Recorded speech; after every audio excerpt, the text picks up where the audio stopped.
Good morning students, welcome back to Swabhiman academy coaching classes. और आज इस पर्टिकुलर वीडियो में हम बात करने वाले हैं जियोग्राफी के एक बहुत ही इम्पोर्टेंट टॉपिक के बारे में। और वो टॉपिक है व्हाट इज इनसाइड द अर्थ, यानी कि पृथ्वी की जो आंतरिक संरचना है उससे संबंधित जो टेक्निकल क्वेश्चंस पूछे जा सकते हैं टीजीटी कमीशन में, या फिर जो भी जियोग्राफी का स्टूडेंट है उसको वो सारी चीज़ें जो पृथ्वी की आंतरिक संरचना के बारे में पता होनी चाहिए, उन्हीं सब चीज़ों को हम डिस्कस करेंगे। सो लेट्स स्टार्ट करते हैं what is inside the earth. So यहाँ अगर आप देखेंगे, अगर हम इस वीडियो में देखें, सो ये अर्थ का इनसाइड व्यू है कि जो डिफरेंट लेयर्स हैं, डिफरेंट कंपोजिशंस हैं, अर्थ किस चीज़ से बनी है।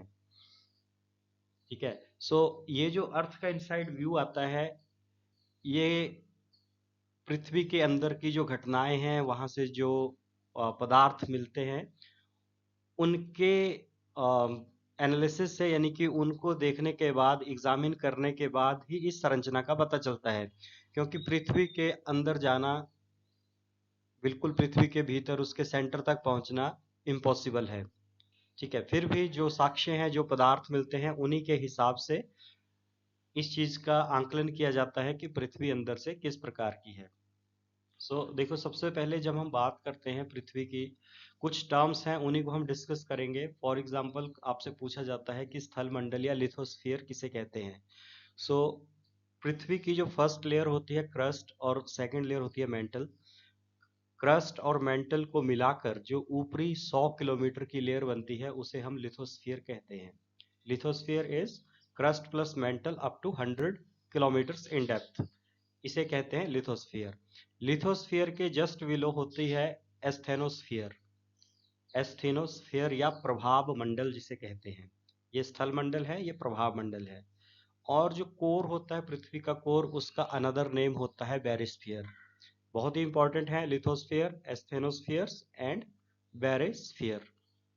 अब हम बात कर लेते हैं पृथ्वी की जो 3 लेयर्स हैं, यानी कि क्रस्ट, मेंटल और कोर, उनके बारे में कौन कौन से इंपॉर्टेंट पॉइंट्स हैं जो हमें पता होने चाहिए। तो अगर हम क्रस्ट की बात करें, यानी भूपर्पटी की बात करें, इसकी गहराई होती है 0 से 40 किलोमीटर तक। इसकी जो घनत्व है, यानी कि जो इसकी डेंसिटी होती है, वो होती है 2.9 से 3.7 ग्राम पर क्यूबिक सेंटीमीटर। अगर औसत पूछा जाएगा तो इसी के बीच का, जैसे लेट्स से एग्जांपल 3.5 या इसके अप्रोक्सीमेटली जो भी ऑप्शन होगी आप उसको क्लिक कर सकते हैं, या उसको राउंड अप कर सकते हैं ओएमआर शीट पे। अगर हम मास की बात करें, यानी कि द्रव्यमान कितना है क्रस्ट का, तो ओवरऑल पृथ्वी का जो कुल द्रव्यमान है उसका 1% जो है वो क्रस्ट यानी भूपर्पटी में होता है। और अगर बाय वॉल्यूम यानी कि आयतन की बात करें, तो वो भी पृथ्वी के कुल आयतन का 1% जो है वो क्रस्ट है। क्रस्ट को बेसिकली 2 पार्ट्स में डिवाइड किया जा सकता है, सियाल एंड सीमा। सियाल का जो अपर लेयर है उसे सियाल कहते हैं। सियाल यानी कि इसमें जो एलिमेंट हैं, सिलिकॉन और एल्यूमिनियम, ये 2 एलिमेंट होते हैं इसमें जो मुख्यतः, इसलिए इसको सियाल कहा जाता है। और जो लोअर क्रस्ट होती है, lower crust plus upper mantle, इसको सीमा कहा जाता है, जिसमें सिलिका और मैग्नीशियम पाए जाते हैं। ये क्रस्ट के बारे में जो इम्पोर्टेंट पॉइंट्स हमें पता होने चाहिए। देन अगर हम सेकेंड लेयर की बात करें जो है मेंटल, मेंटल जो है इसकी डेंसिटी, यानी कि जो इसका घनत्व है वो है 3.5 से 5.5 ग्राम पर क्यूबिक सेंटीमीटर। एवरेज अगर पूछा जाएगा तो 5 ग्राम पर क्यूबिक सेंटीमीटर के अराउंड आएगा। इसकी जो गहराई है, यानी कि जो अगर मोटाई की बात करें, गहराई की बात करें, तो अप टू 2900 किलोमीटर, 2900 किलोमीटर तक की गहराई तक मेंटल होती है। इसका अगर द्रव्यमान की बात करें तो पृथ्वी के कुल मास का जो 68% है वो मेंटल में आता है। और वाई वॉल्यूम यानी कि आयतन की बात करें तो पृथ्वी के कुल आयतन का 83% जो है वो मेंटल है। मेंटल में रॉक्स, जैसे हमारी क्रस्ट जो है वो रॉक्स से बनी होती है। और रॉक्स जो हैं 3 टाइप्स की हैं हमारी, इग्नेस यानी आग्नेय चट्टाने, सेडिमेंट्री अवसादी चट्टाने, और कायांतरित चट्टाने। बेसिकली क्रस्ट में सॉलिड फॉर्म में, यानी कि ठोस अवस्था में रॉक्स होती हैं। वही रॉक्स मेंटल में जाके लिक्विड या सेमी लिक्विड फॉर्म में हो जाती हैं, क्योंकि पृथ्वी के भीतर जब हम जाएंगे तो तापमान और दबाव बढ़ता जाता है, जिसके कारण रॉक्स जो हैं वो पिघली हुई अवस्था में मिलती हैं। सो मेंटल में जैसे मैग्मा चैम्बर्स हैं, ज्वालामुखी में जो मैग्मा निकलता है वो सारे मेंटल में होते हैं। अगर हम कोर की बात करें, कोर जो है वो इनसाइड द अर्थ है, यानी कि बिल्कुल नीचे होता है। दो भागों में बांटा जाता है, आउटर कोर और इनर कोर। आउटर कोर जो है वो अगेन सेमी लिक्विड में ही होता है जैसे मेंटल होती है, बट इसमें मेटल कंपोजिशन जो है वो चेंज हो जाती है। इसको निफे कहते हैं, यानी कि निकल और फेरस यानी कि भारी धातुएं इसमें पाई जाती हैं कोर में। तो कोर की अगर डेंसिटी की बात करें, घनत्व की बात करें, तो ये 10 to 16 ग्राम पर क्यूबिक सेंटीमीटर होती है।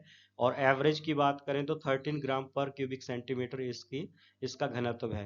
अगर टेम्परेचर की बात करें तो कोर का जो इनसाइड कोर होता है हमारा इनर कोर, उसका टेम्परेचर 7000 डिग्री सेल्सियस या उससे अधिक हो जाता है।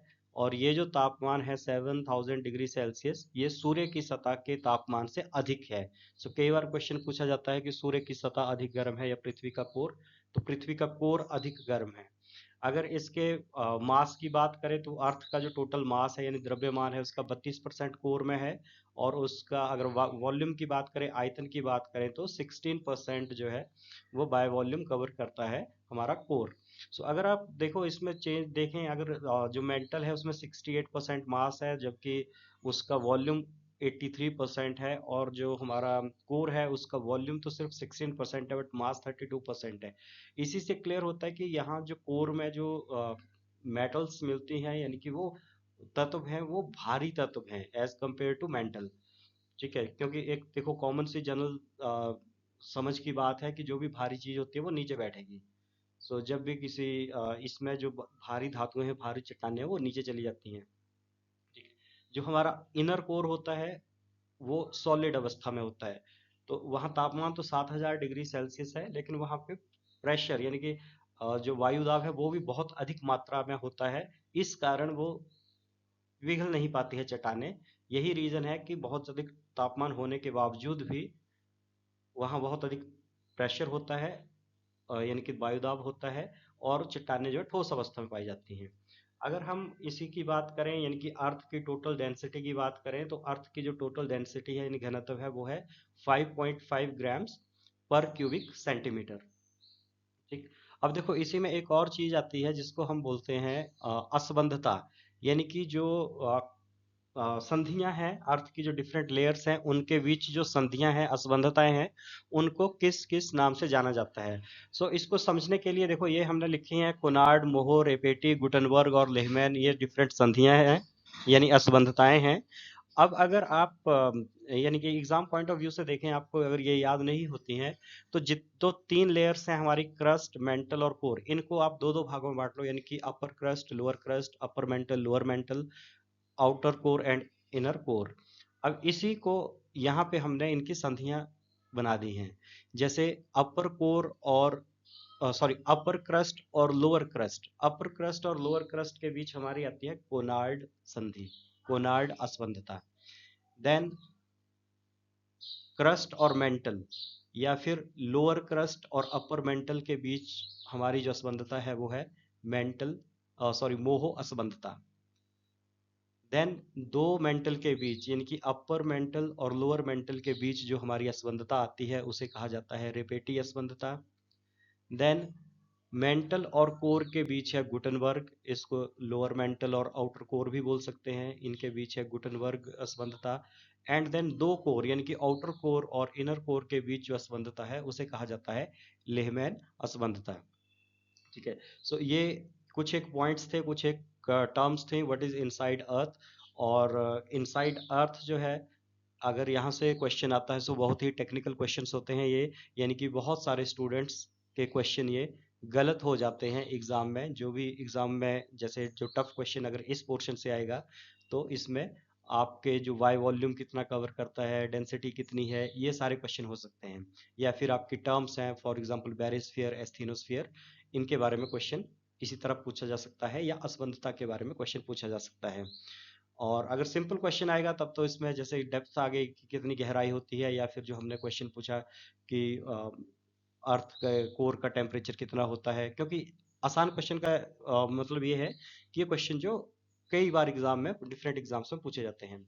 सो होप आपको ये स्लाइड अच्छी लगी होगी, ये वीडियो अच्छा लगा होगा, और अगर आपको कोई भी इसमें इम्प्रूवमेंट दिखती है या कोई क्लैरिटी चाहिए तो आप कमेंट कर सकते हैं या फिर आप मुझे कॉल या व्हाट्सएप कर सकते हैं। Thank you and have a nice day. जय हिंद, जय भारत।